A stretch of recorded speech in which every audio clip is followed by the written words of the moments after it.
तो लड़के भी तो कितनी अश्लील वीडियो देखा करते, तो उनकी भी उम्र ऐसे ही कर दी है। रिस्पॉन्सिबिलिटी के लायक कोई लड़की बन जाए, उसके बाद ही उसके ऊपर बच्चे की रिस्पॉन्सिबिलिटी, घर की रिस्पॉन्सिबिलिटी देनी। जिन्होंने ये सब कहा है कि 21 भी कम है, उनको मतलब और कम 18 से भी कम रखा जाए इस एज को, तो वो गलत। इसके बारे में जो है ना उनको अच्छे से विचार करना चाहिए, ये बात बहुत गलत है। ये लोग सिर्फ अपनी राजनीति कर रहे हैं, उसके अलावा और कुछ नहीं। लड़कियों की शादी की उम्र 3 साल बढ़ाने के फैसले पर कई नेताओं के विवादित बयान सुर्खियों में रहे। जहां असदुद्दीन ओवैसी ने इस फैसले को गलत बताया, वहीं सपा सांसद शफीकुर रहमान बर्क और सपा सांसद ही एसटी हसन ने तो लड़कियों की देर में शादी होने के नुकसान तक गिना डाले। सांसद शफीकुर रहमान ने कहा, देर से शादी होने पर लड़कियां आवारा हो जाती हैं। वहीं सांसद एसटी हसन ने कहा, लड़कियों की शादी जितनी देर में होती है वो उतने गलत काम करती हैं और गंदी फिल्में देखने लगती हैं। सपा के दोनों सांसदों के विवादित बयान पर लड़कियों से सवाल पूछा गया तो लड़कियों ने सपा सांसदों को क्या क्या कहा, उन्हीं की जुबानी सुनिए।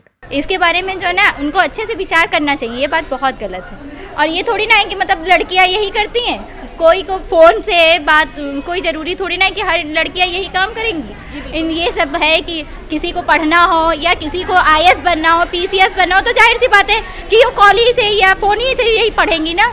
और ऐसा ये कुछ है जो ये सब गलत है। आई एम सॉरी, ये गलत है। ये लोग सिर्फ अपनी राजनीति कर रहे हैं, उसके अलावा और कुछ नहीं। इन लोगों को लड़कियों की तरक्की से कोई लेना देना नहीं है। उनको सिर्फ और सिर्फ कुछ ना कुछ बोलकर बवाल करना है और पिक और कोई बात नहीं। तो 21 साल बहुत अच्छा निर्णय है सरकार का, और इस पे सिर्फ राजनीति करके कुछ ना कुछ बोलना है उल्टा सीधा, बस यही चल। जिन्होंने ये सब कहा है कि 21 भी कम है, उनको मतलब और कम 18 से भी कम रखा जाए इस एज को, तो वो गलत है। क्योंकि यार अगर ऐसा रहेगा तो हमारा देश जो चलता है एक औरत के उससे चलता है। अगर एक औरत बच्चों को अच्छे से नहीं पालेगी तो जो बच्चा होगा वो हमारे जो देश के योगदान में आगे नहीं बढ़ सकता। फिर सब रिस्पॉन्सिबल होती हैं, और जब रिस्पॉन्सिबिलिटी के लायक कोई लड़की बन जाए, उसके बाद ही उसके ऊपर बच्चे की रिस्पॉन्सिबिलिटी, घर की रिस्पॉन्सिबिलिटी देनी। स्पेस मिलना चाहिए, अपने भी एक क्या बोलते आइडेंटिटी बनाए और अपने भी एक वजूद बनाए कि हाँ हम भी अपने मतलब अपने लाइफ में कुछ कर सके। और अगर बाय चांस कोई मिसहैपनिंग हो गई तो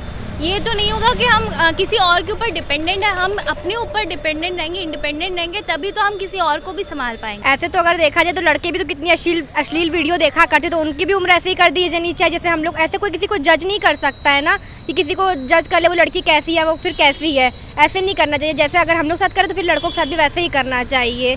किसी को हम थोड़ी ना पता कि हम कैसे, हमारा कैरेक्टर कैसा है, तो इसलिए खुद से जज कर देते हैं लोग लड़कियों को। क्या लड़कियां ही दोषी रहती हैं हर चीज में? ये जो रेप केस होते हैं इसमें लड़के दोषी नहीं होते हैं? सबसे ज़्यादा लड़के ही होते हैं, इसमें लड़कियां नहीं होती हैं। कह देंगे कपड़े छोटे पहन रही, ये सब कुछ, ये सब थोड़ी ना होता है। बल्कि लड़कों को उनका देखना चाहिए, उनका नज़रिया कैसा लड़कियों को देखने का। उनके घर में भी माँ बहन होती है, उन लोग को देखना चाहिए। अपने घर की लड़कियों के साथ ऐसा करे जैसे बाहर लड़कियों के साथ करते हैं वो लोग, पर ये गलत चीज़ है ना, ऐसे नहीं करना चाहिए उन लोगों को। तो जैसा कि आपने सुना देश की बेटियों की क्या कहना है इस आपत्तिजनक बयानबाजी के बाद, तो हमारे नेताओं को भी समझना चाहिए कि अब ये लड़कियां पढ़ चुकी हैं और ये लड़कियां आगे बढ़ने वाली हैं। तो ऐसी आपत्तिजनक बयानबाजियों से लड़कियों की उड़ान पे कोई फर्क नहीं पड़ेगा। हमारे साथ बने रहने के लिए धन्यवाद। कैमरा पर्सन श्रद्धा मिश्रा के साथ मैं इशिता सिंह, NTTV भारत, लखनऊ। देश दुनिया की ताज़ा तरीन खबरों से रूबरू होने के लिए सब्सक्राइब कीजिए आपका अपना चैनल NTTV भारत।